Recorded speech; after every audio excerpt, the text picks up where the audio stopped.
Tu connais pas? La méthode des 5 S, c'est tout de suite.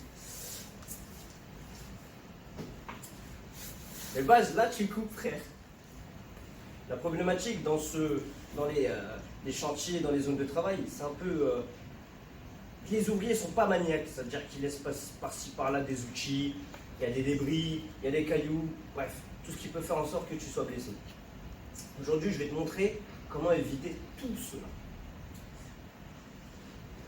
Là, c'est la première méthode, débarrasser. À ton avis, à quoi ça sert? C'est tout simple.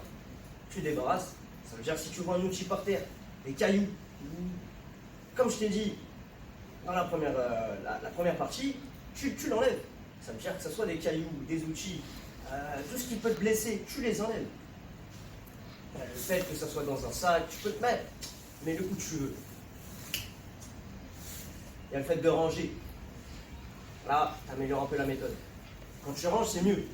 Quand tu ranges, tu vois. Tu mets ton outil dans une zone que tu connais.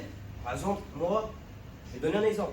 Moi, un balai, je le mettrai derrière une porte. C'est-à-dire que tout le temps, quand je vais derrière une porte, je sais que c'est le balai.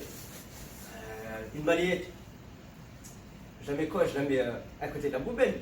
Je vais à côté de la poubelle et je vois la balayette. Du coup, je vais derrière la porte, je prends le balai, je prends la balayette qui est à côté de la poubelle et je vais aller nettoyer. Nettoyer, comme je viens de te l'expliquer, c'est important. Sur un chantier ou un garage, même un garage, c'est super important.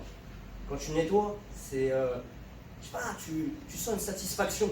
Tu sens une satisfaction, c'est propre, tu as envie de travailler. Par contre, quand c'est sale, etc., tu sais pas en fait, tu sais pas si tu dois travailler sur le truc que tu es en train de faire ou nettoyer. Donc c'est mieux que tu nettoies.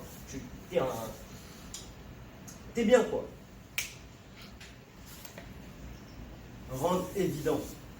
Tout travail doit être évident. Tout travail. C'est-à-dire que tu sais ce que tu fais. Tu sais ce que tu fais, et là, par exemple, tu as des règles. Par exemple, tu as définir des règles de travail simples. Écrire, c'est sur un plan de travail, par exemple, ou une zone de travail, on va appeler ça comme ça. Quand tu arrives, par exemple, sur un chantier, tu as des instructions. Par exemple, mettre le masque, enfin le casque plutôt. Tu es obligé de le mettre, sinon tu ne peux pas rentrer. Nous, chez nous, c'est des EPI, tu es obligé de mettre tes instruments de travail pour travailler. Je sais pas, dans un garage, ça peut être des gants, ça peut être autre chose, mais en tout cas, rendre évident la chose. Impliquer et respecter. Le fait que ça soit rangé, ah bah, c'est une étape. Par exemple, ici, il y a écrit « Veuillez à l'application quotidienne des règles de travail ». C'est-à-dire qu'à chaque fois que tu vas sur ton plan de travail, c'est des choses que tu sais faire. Ça veut dire que tu dois le faire. Par exemple, moi, si j'arrive dans une salle, je sais que je vais sortir ma trousse, ma feuille et travailler. Toi, par exemple, si tu arrives dans ta chambre, ou même quand tu te réveilles le matin, tu sais que tu vas faire ton lit. Tu sais que tu vas mettre ton lit, tu vas remettre ton drap, etc. Bref, c'est des choses que... Et ça s'écrit. C'est des choses que tu dois faire. Tu peux l'écrire devant ta chambre. Une espèce de rappel. Ça doit être évident à faire tous les jours.